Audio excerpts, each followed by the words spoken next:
Good day, I'm Ivan Mendaros, a second-year student from Davao Doctors College, and now I'm going to perform the Pediatric Resuscitation return demonstration.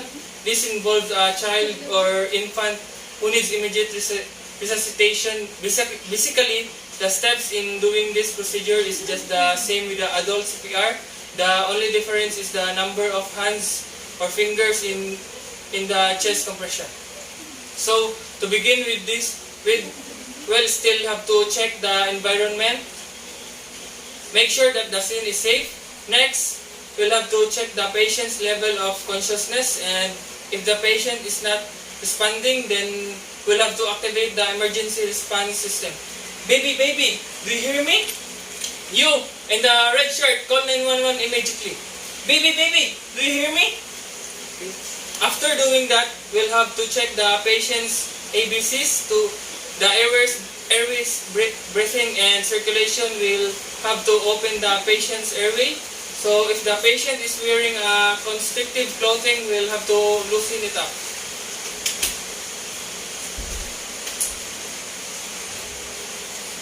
We can also do the head tilt chin lift to open the airway. Now after doing that, we'll have to check for the patient's breathing using the look, listen, and feel method. Look for the chest rise and fall, then listen for breath sounds, and then feel for respiration or airway. 1, 2, 3, 4, 5, 6, 7, 8, 9, 10. So the patient is not breathing. I'm going to give the patient 2 rescue breaths. Then I'm going to get my face mask, cover the patient's mouth and nose with it, and deliver 2 rescue breaths.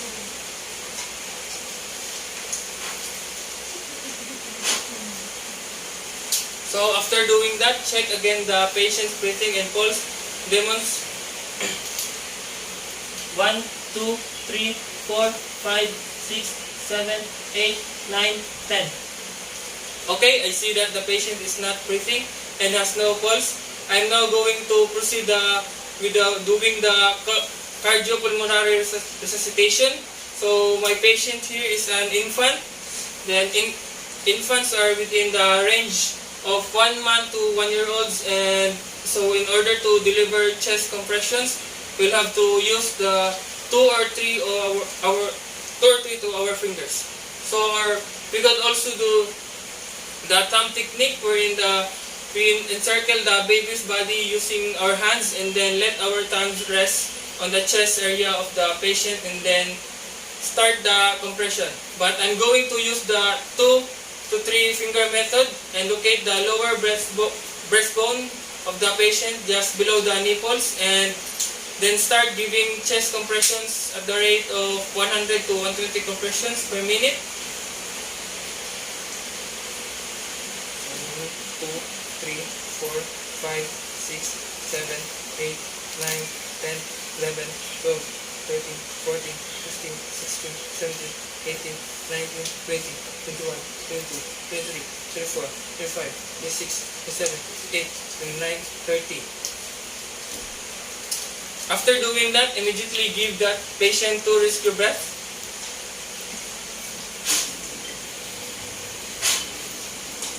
Now we'll have to do this compression and rescue breaths until the help arrives or until the next responders arrive to take over. Now, ensure that in doing the chest compressions, there is a complete chest recoil, and then the depth of the compressions is only at 1 to 2.5 inches, because we don't want to fracture the baby's bones. Also, every rescuer's breath, there should be a visible chest arise. Then for the child, now if the patient is a child, so children are within the age range 1 year old to 8 year old, will have to perform the chest compression using 1 hand placed of the heel of 1 hand still over the lower half of the breastbone, and then give the patient 30 compressions and 2 rescue breaths.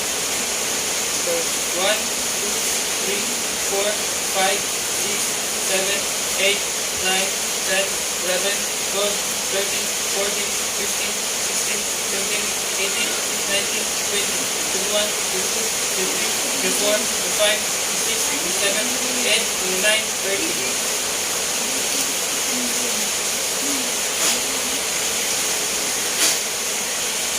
So still the depth of the chest compression should be at 1 to 1.5 inches, and then give the patient rescue breath.